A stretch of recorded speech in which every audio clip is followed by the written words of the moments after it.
When I was, growing up, I thought $1 million was a lot. Now I kind of feel like, oh, this, we're just getting started. Like we need much bigger wealth for this. But yeah, I would definitely like a nice lake house, a nice boat.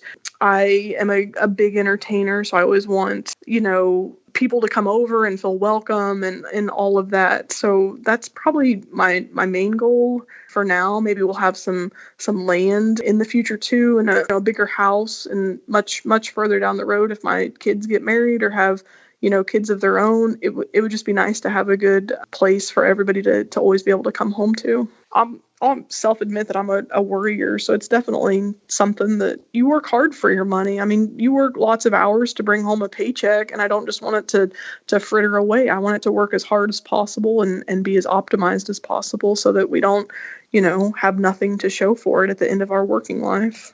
The more our net worth has grown, the more we've just learned to be content. When you wake up tomorrow and you have $1 million or a paid off home, that you're suddenly going to be happy. Like you really just have to learn to be content with the journey, and not assuming that you can just flip it on once you reach the destination. You're listening to the Millionaires Unveiled podcast, where you'll hear the stories and interviews of everyday millionaires. We'll unveil their decisions, their strategies, and their current portfolio allocation. Now to your hosts, Clark Sheffield and Jace Mattinson. Welcome back to another episode of the Millionaires Unveiled podcast. This is episode number 281. Hope everybody enjoyed watching the Super Bowl. It was a great game with the Kansas City Chiefs and the Philadelphia Eagles. Crazy ending, but great game. Hope everybody enjoyed it. I know I did. And it has been a wild couple of weeks here. We've got strong job data that has continued to come out, and the Fed has continued to indicate that they will likely look at some more increases, probably in the 25 basis points realm instead of going higher. But one thing that's interesting is they made some comments looking to potentially ease and have some cuts in 2024. So obviously we're in a really interesting time with that, as inflation still continues to seem like it's rising. I know I feel like I'm paying more everywhere I go for every service and every product, and the jobs data is still pretty strong. So I wanted to read a couple reviews. I got this one from Scott. He says, I've listened to every episode, quite a diverse background of individuals, often with differing strategies, which shows there are multiple avenues to seven figures. My favorite part, though, is the neutrality of the host. They just seek each person's core beliefs so the listeners can come up with their own opinions. Another one here from Ant. Just started listening. Great podcast. I really enjoyed listening to you all. I really like the questions you ask. Please keep up the great work. Appreciate those reviews. They obviously continue to help us grow the show and reach new millionaire interviewees. We're coming up on our 300th episode here pretty soon. Still looking for that guest. Hopefully we can get somebody worth upwards of 300 million. It would be great to kind of continue that tradition that we've had with 100th episode, 200th episode, and I'd love to do it again. If you're interested in being on the show or being on the 300th episode, send us an email, millionairesunveiled@gmail.com. Always looking for new, great, inspiring guests. This week we have Danielle. She's an accountant, works in public accounting, and her husband is former military and now works as a stay-at-home dad and doing some school. Her net worth is $1.3 million, about $700,000 is in a Roth and 401k, about $170,000 in primary residence equity, another $250,000 in taxable brokerage, and then it's got a small HSA, pretty sizable, $529,000, $123,000, and $55,000 in cash. Getting into great discussion with her about having a stay-at-home spouse after a career in the military and what her husband's plans are and what her career plans are and how they balance that. It's the first one we've had actually with a stay-at-home dad, but I believe it's becoming a little bit more common in the marketplace. I've got several friends that have taken that approach with their marriage and their kids and stuff. So glad to have her on. Last week we had Christopher. He's early 30s, net worth of 1.1. Great interview with him. That's episode number 280 if you're interested. Without any further delay, let's get into the episode with Danielle. Danielle, do you want to just give us a little about your background and what you're up to now? Yeah, so my name's Danielle. I'm married with twin boys that are about 4 years old. We live in the state of Texas, where we recently settled about a year ago. So I'm 33 years old, and my husband and I have amassed a net worth of about $1.3 million. So kind of just have done that over time with consistent savings and investing in the market. So I work in accounting, and my husband is actually since getting out of the military about a year ago, my husband now stays home with our two boys until they're ready to head off to school. So that's kind of our current situation. That's awesome. So 1.3 and you're in your early 30s, you're a pretty young millionaire.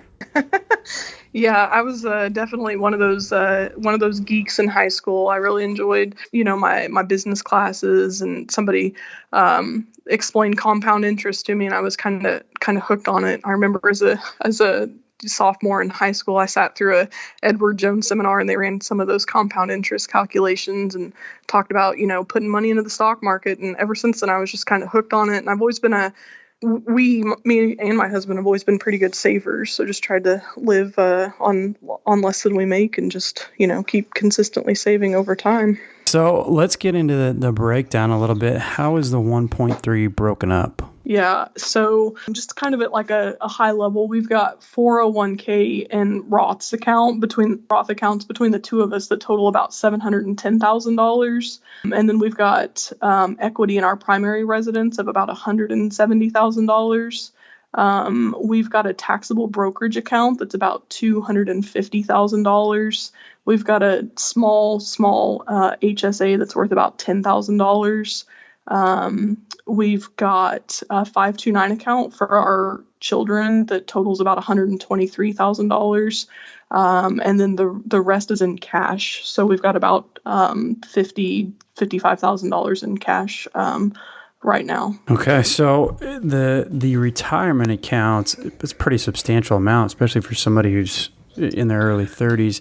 Is that something that you and your husband have maxed out ever since he graduated college? Yeah, so my husband actually didn't go to college. He chose a career in the military. But my 401k, I guess if I back up just a little bit, I worked my way through college, so I was pretty fortunate to be able to pay cash for that as I went. It seemed like the scholarships really dried up after the first year of school. And then once I got through that, I was just able to work my way through college, pay cash for it every semester. So what that afforded me is once I got through college, I was able to not have student loan payments. So then I could, heavily or aggressively invest in retirement in my 401k as soon as I was able to land my first job. So one of the best pieces of advice I got from a young age was to max that 401k out as soon as possible. And then I also started my Roth when I was in college as well. So that's got about 13 years worth of, maxed out contributions in there.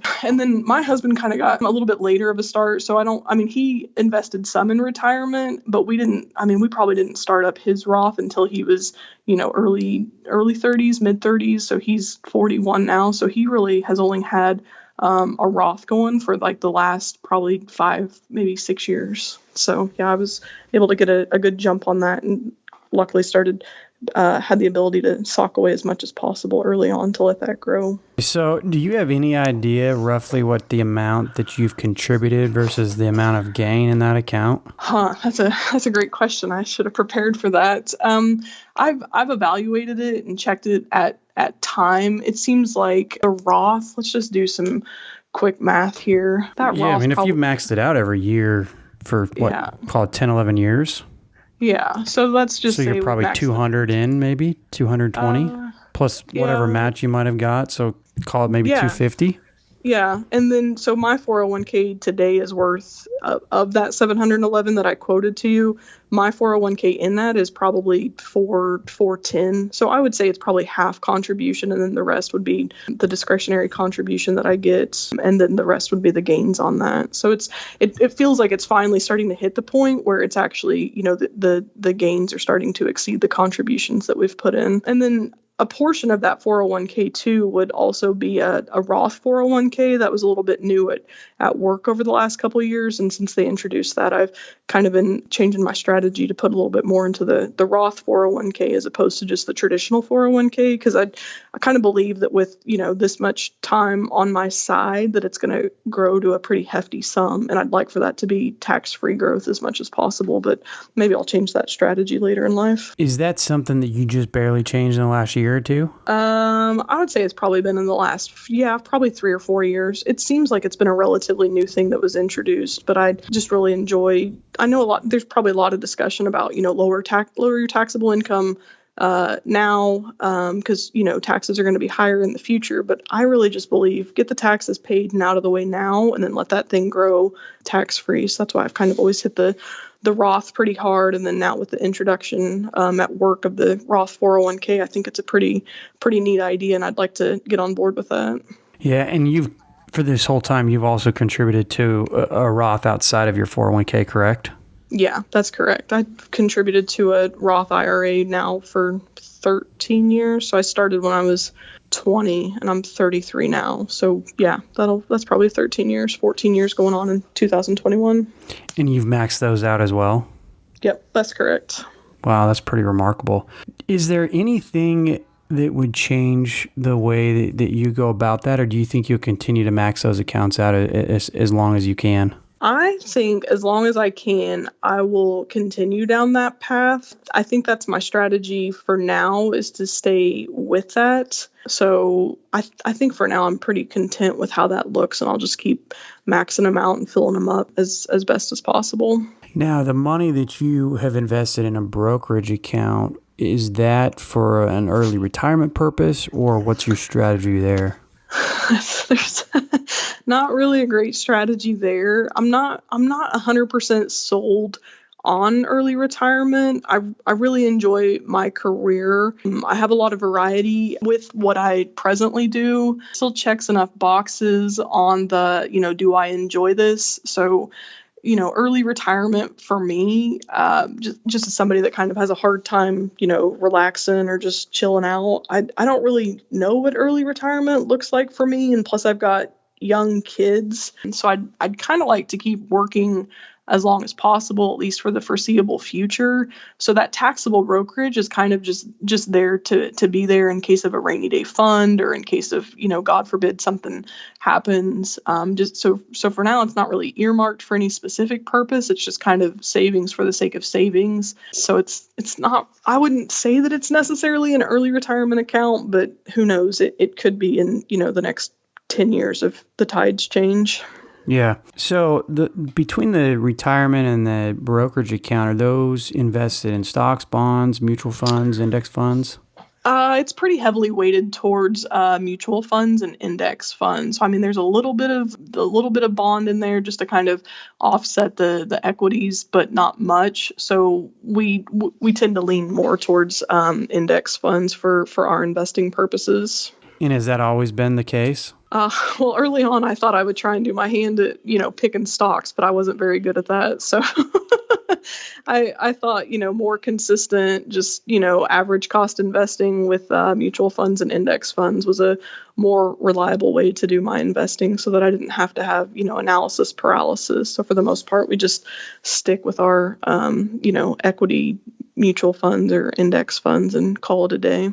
Do you have any stock winners or stock picks that made the bank, or the ones that really killed you? No, when I was younger, I thought I'm, have an accounting degree. I should know how to pick stocks. And it's like, this is for the birds. I'll just stick with, an index fund and call it a day. But, hindsight's 2020, but over the, the Googles and the Amazons and the Teslas have done amazing. So I'd love to sit here and say, oh yeah, I, picked those and bought them at, $10 a share, but that didn't happen. So I don't have anything fun like that. Yeah. Do y'all have any debt? We have a mortgage on our house. So that is at the balance of the mortgage is about $160,000, 3% interest rate. So we're not really super aggressive with paying that off. We're kind of, okay with the leverage, and would rather be chunking more into the market right now as opposed to paying down 3% mortgage debt, but we have been completely debt free at one point when we lived in a less expensive house. We had a mortgage payment, plus we had 2 kids in daycare while my husband and I worked full time. And I just really felt like, man, we're kind of strapped each month and not able to hit our savings goals. So let's just go ahead and the mortgage. So we have been mortgage free and completely debt free, but at this point we're still carrying a mortgage on the primary house. But otherwise, we haven't had a car payment in, I think my husband and I were talking about it, and it's probably been about 6 years. So I mean, we've never carried credit card debt. My husband didn't go to college, so he didn't have student loans, and I was able to cash flow my way through college. So I didn't come out of college with those student loans. So that's been a huge part of it too, because when you don't have to make those debt payments each month, then you're kind of just left with, covering the monthly bills and then stashing it away in savings. Danielle, do you invest your HSA at all? Yeah, the HSA is invested, so it's got a pretty small balance of only about $10,000, and I think we're required to leave like $1,000 in cash. So the other $9,000 invested in just a plain Jane index fund. So it's invested, but obviously that's not making up much of our net worth. And I'm assuming same with the 529s. Yeah, the 529s are invested in just a VTSAX fund. So those are invested in just one fund actually. So.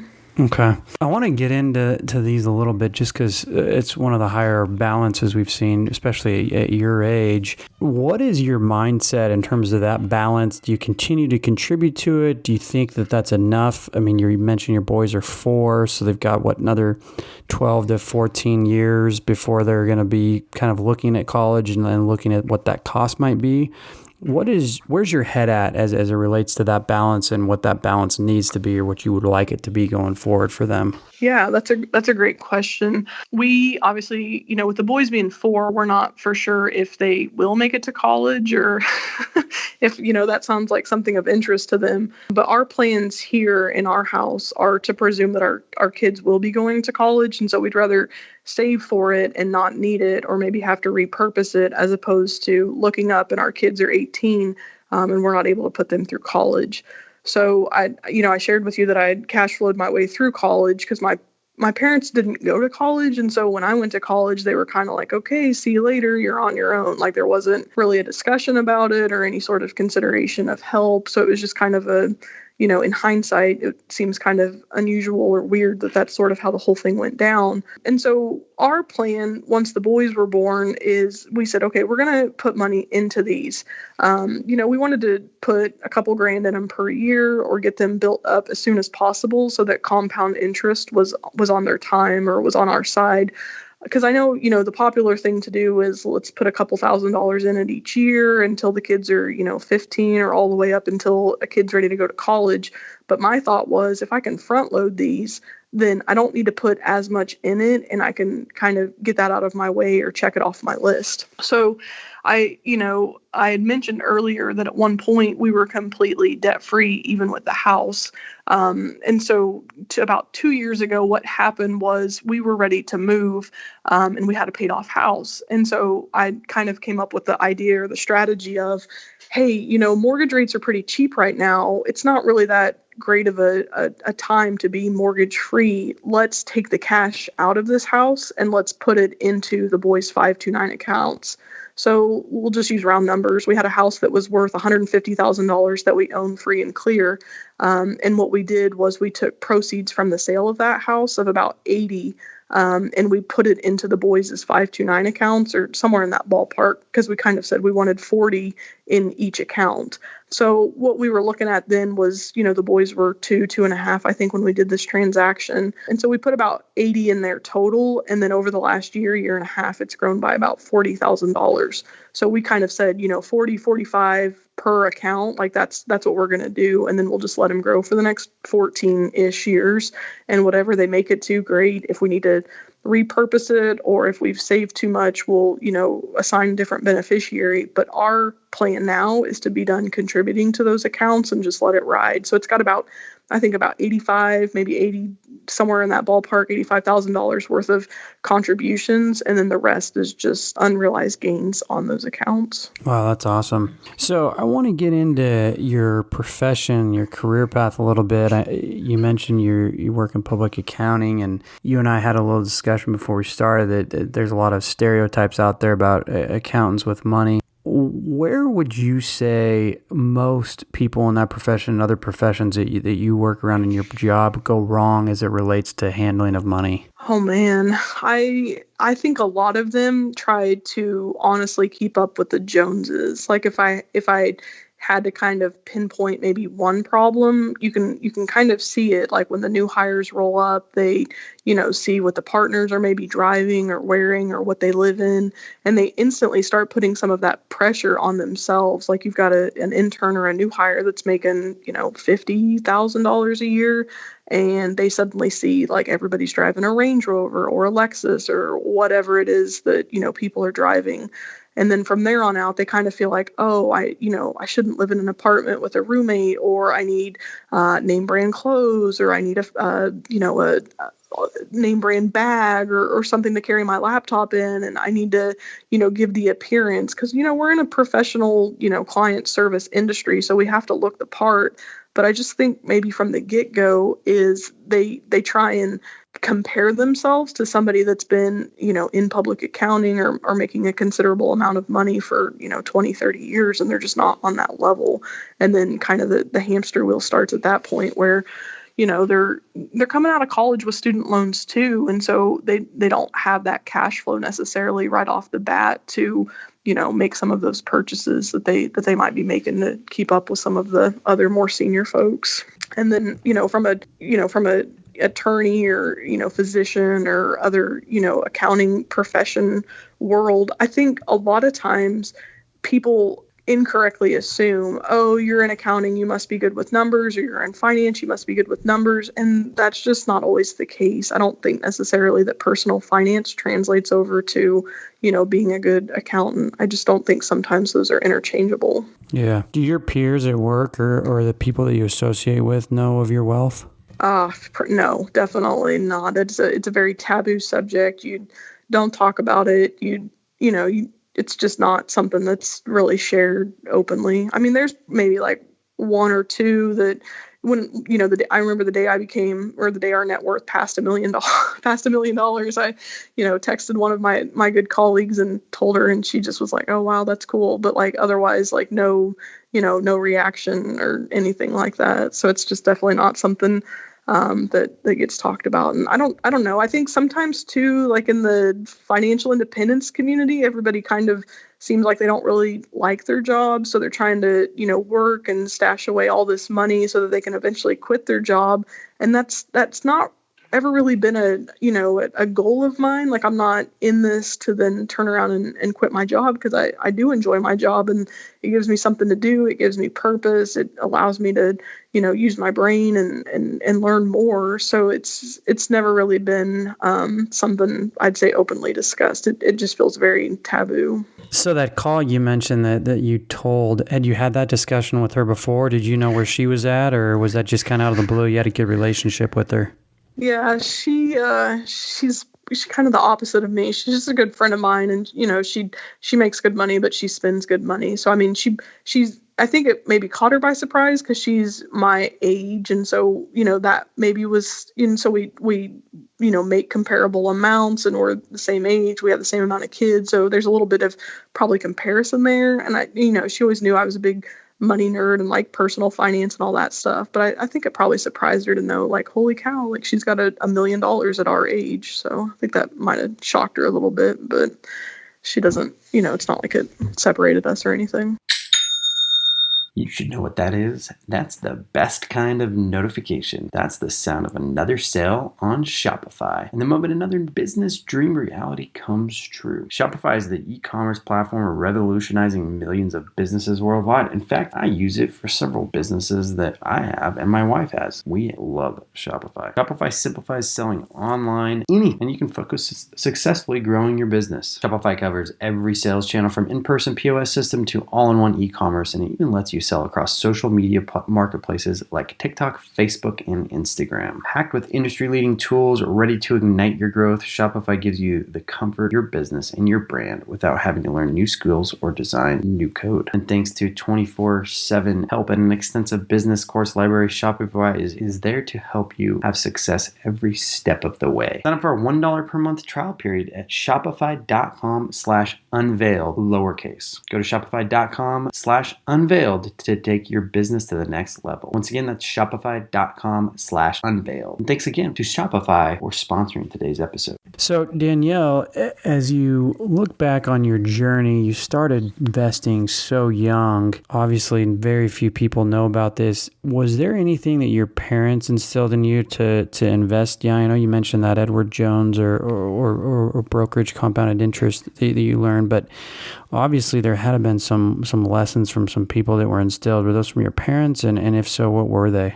Yeah, that's a great question, and it's actually quite the opposite. I grew up. My parents are farmers, and so we kind of grew up in a rural community. And it's funny. I was just sharing with my husband, earlier this weekend. I was like, I don't even think my parents invest. Like, I don't remember any discussions with them growing up about the stock market or index funds or mutual funds. I mean, it literally, like, their entire net worth is wrapped up in, tractors and combines and cattle. So it's kind of almost the opposite. And I kind of saw maybe money as like a source of like tension or just contentious between my parents. Like my dad was a farmer and my mom was a stay-at-home mom. And I just kind of felt like maybe there wasn't like a good relationship with money. I mean, it never felt like, with the salary, like with the salary from a regular job, you know exactly how much is going to come home every 2 weeks. But with farming, it's quite the opposite. It's like, oh, shoot, it rained or it hailed or, the fence broke and the cows got out. So we don't know how much money we're going to make. And I guess that probably made me feel uneasy or maybe have a bit of a scarcity mindset when it came to money. But I don't recall any discussions at all with my parents about, the market or how to build wealth or anything like that. It was almost quite the opposite. And I mean, even to this day, I don't think my parents do invest. I don't think that they have any money in the market. I think all of their, retirement is probably tied up in farm equipment and animals and land and maybe oil rights. So it's just quite the opposite of what I've done. Yeah. So just going off of that, are your parents going to be okay and your husband's parents going to be okay for retirement? Is that something you worry about at all? Well, that's a great question. My husband's dad is a very aggressive investor, and he has been a huge champion for us in, talking through investments or, contributing funds to the stock market. I mean, he's 74 years old and he is invested super aggressively. He owns lots of tech stocks for a person of that age. And so he's always kind of busting me for saying, you're not invested aggressively enough. You guys need to buy more individual stocks. And he kind of dismisses index fund investing and says that's not really investing. So, it's not very fun to share net worth with him because he just, outpaces us. So he'll be just fine for retirement. He's 74. He's living his best life right now. He made an amazing amount of money in the stock market, and so he'll be just fine. My parents, on the other hand, I'm honestly not 100% sure. I couldn't even tell you what their retirement plans look like. Like I mentioned, it's just kind of taboo. They didn't talk about it. So, I mean, who knows? I mean, even to this day, I don't feel like I have a good enough relationship with them to even ask, like, what are your plans? How are you going to fund this? Are you going to start selling stuff off? Or do you have savings that we don't know about? Like, it's just kind of very taboo with them. Yeah.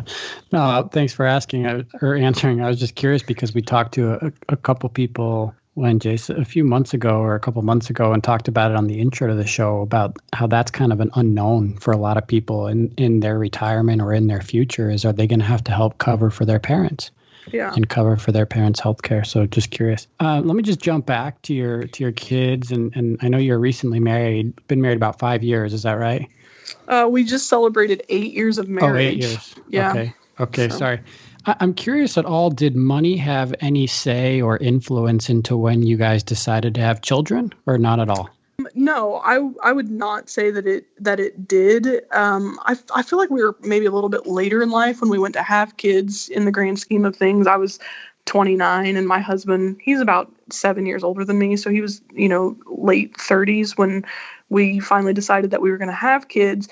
What more so was helpful was that we were both established with our careers. So I felt like I had more seniority at work and I was able to, kind of not feel that pressure to get back to work, or they were at least able to work with me a little bit more.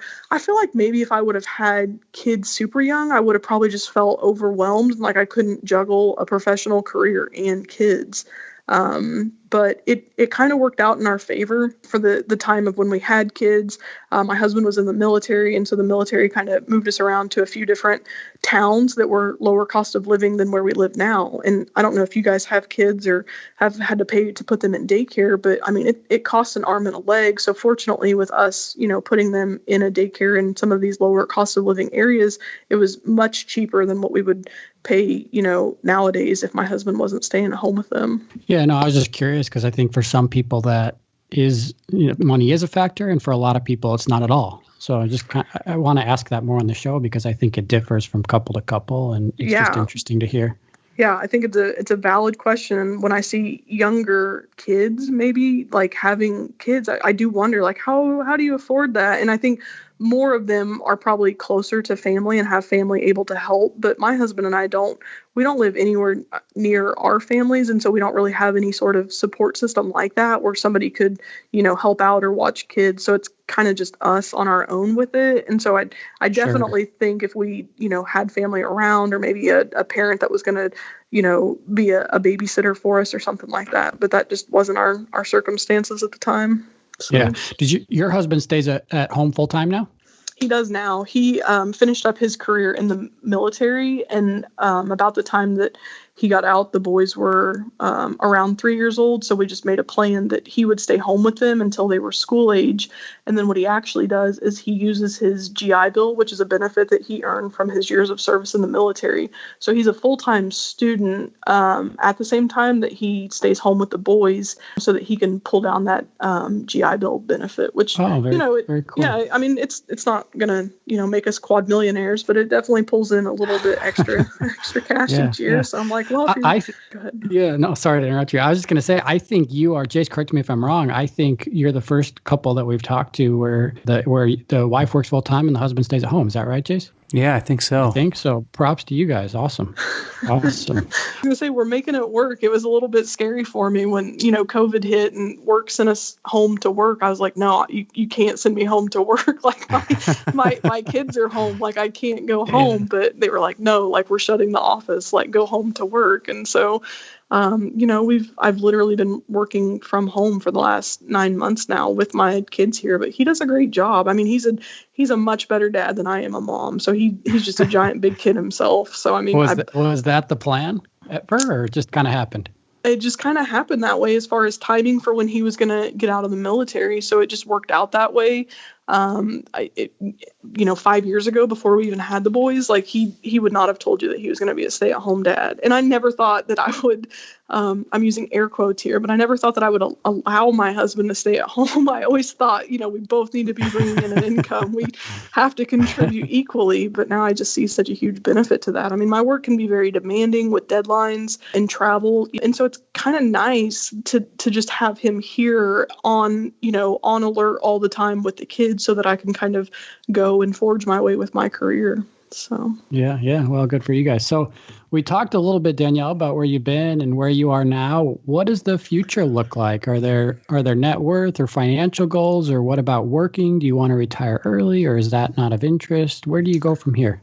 Yeah, currently I don't really think that I want to retire early. I'm sure I will. What I'd probably like to do is, work through at least once my kids are out of school, just to make sure that we've got a good buffer, for all those. Everybody keeps telling me, oh, you're so lucky, your kids are young, they get more expensive as they get older. So I just want to make sure that we've got a good cushion for that. We don't really have any net worth goals per se, but it's just kind of interesting. I mentioned that we hit $1 million about I don't know, 12 or 14 months ago, and now we're already at $1.3 million. So I mean, in a little over a year, it went up $300,000. So it's kind of crazy to see the math work and to see how fast this is growing. That first million took, I don't know, 8 years or something like that. And now it seems to be coming much faster. So, I mean, I should probably set a goal, but I don't know. We're just kind of living and saving and enjoying life. So we're going to try our hand at rental properties over this next year. So we're going to close on our first one here in a couple of days and see if we like that. And if we do, we'll acquire a couple more to add to the portfolio, because I'd really like to, have a couple paid off single family homes and see how, that does for us. And it would give my husband something else to add to his plate and kind of manage and tinker with. But yeah, we're just living life and loving it. Danielle, is there anything, as it relates to maybe what we would consider some of the materialistic things that usually comes with wealth? I mean, you mentioned earlier some of the new associates that join your firm, see the partners driving cars and houses and everything else. Is there anything like that in your life that you want down the road now, or maybe even now that you've reached millionaire status and kind of have that ball rolling for yourself? Oh yeah, when I think of the future, and this is much further down the road, but I would envision like a lake house and a nice boat. I don't feel like we have that kind of money right now. Like right now, it's almost like when I was growing up, I thought $1 million was a lot. Now I kind of feel like, oh, this we're just getting started. Like we need much bigger wealth for this. But yeah, I would definitely like a nice lake house, a nice boat. I am a big entertainer, so I always want people to come over and feel welcome and all of that. So that's probably my main goal for now. Maybe we'll have some land in the future too, and a bigger house, and much further down the road, if my kids get married or have kids of their own, it would just be nice to have a good place for everybody to always be able to come home to. Yeah. Does the political environment change the way that you think about your investments or building wealth, or do you pay attention to that at all? Yeah. I mean, it doesn't change it, because at the end of the day, as long as you're not selling, like if you can ride out, whatever it throws at you, it's interesting to see how it does impact the investments or what the stock market is doing. I feel like here kind of lately, the stock market's off doing its own thing, even though, it doesn't really correlate with maybe unemployment or what's really happening in, most of America. So it's one of those things to kind of note and pay attention to, but it doesn't necessarily change my strategy. Like I didn't, change my investment balances or my portfolio leading up to the election. So it's more so just a kind of keep it in mind and understand it, so that I understand like what's happening in the world, but it's not necessarily something that keeps me up at night and causes me to shuffle funds from one place or the other or change up an investment strategy. Yeah, that's a good answer. So let me just ask, I'm curious before we wrap up with some rapid fire questions here.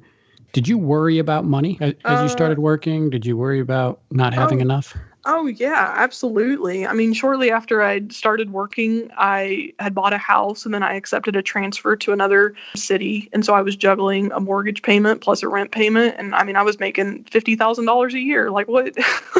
Who does that? Like that wasn't a very solid, financial move on my end. And then, there's been other things that have come up too. Like we moved quite a bit while my husband was in the military. And so that always involved, I don't know, somehow we just weren't able to rent. So we always had to buy. And that is not a smart decision, is to buy a house and then sell it 2 years later.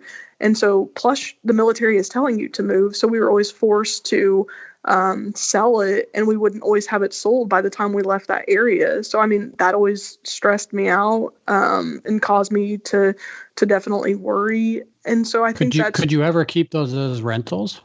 Well, we didn't at the time, because we didn't want to have we just didn't want to mess with it. Like the towns that we were leaving were not towns like, oh, we'll come back here sometime, or this will be our retirement house. Instead, it was like, no, we need to get this sold so we can get our cash back out of it and close this chapter and move on to the next thing. But yeah, I mean, I'll self-admit that I'm a worrier, so it's definitely something that you work hard for your money. I mean, you work lots of hours to bring home a paycheck, and I don't just want it to fritter away. I want it to work as hard as possible and be as optimized as possible, so that we don't, have nothing to show for it at the end of our working life. Yeah. So to that point, what's your risk tolerance, and has it shifted through the years as the net worth has grown? Have you been more willing to take risks or less risk because you want to hold on to the capital?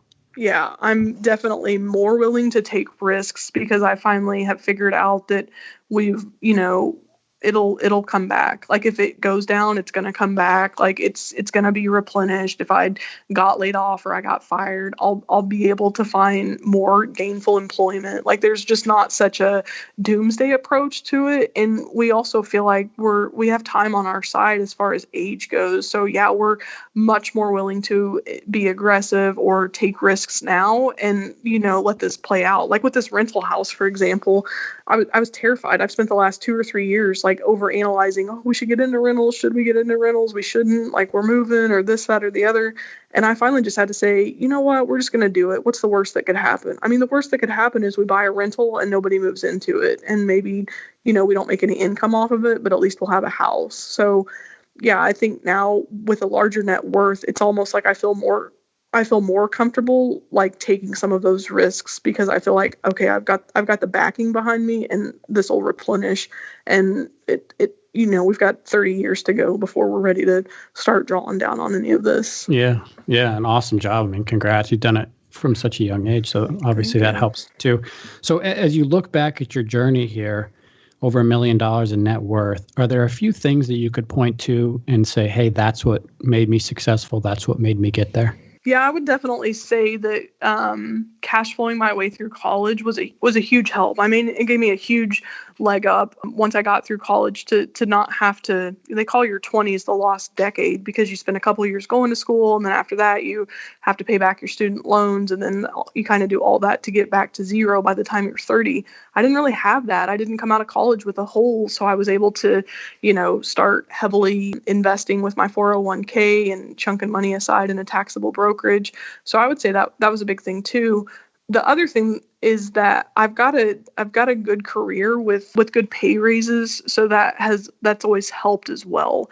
I think sometimes people maybe get in a stagnant career or a job that offers a 2 or 3% cost of living adjustment, but raises in public accounting have always been pretty favorable. It's a lot of hours and it's a lot of work, as you guys both know, but at least on the compensation side, it feels like it starts to pay off just like compound interest. So both of those things. Yeah, and you know where you're going to be, right? Yeah, that's true. If you perform well.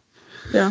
So great. Let's wrap up with some rapid fire questions here. You've been really generous with your time, so appreciate that.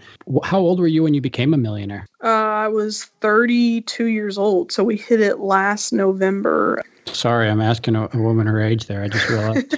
It's all right. It's totally fine. Okay. If you're comfortable answering these next couple, what's your household annual spending? How much do you spend annually?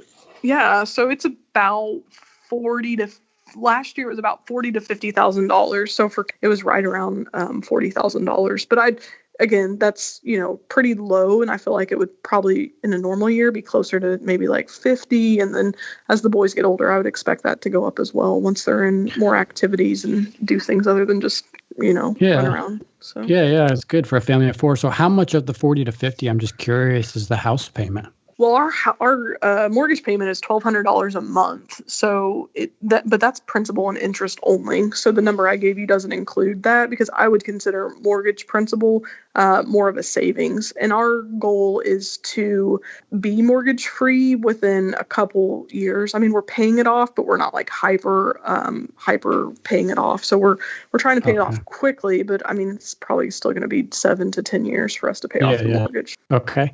What's been your range of annual household income? Oh, that's a great question. So you have to consider, too, that at one point my husband worked, and not only did he work outside the home, but he worked for the military. And a large part of their pay is considered an allowance. So while they don't necessarily make, huge salaries, the amazing benefit to military pay is that it's not all taxable.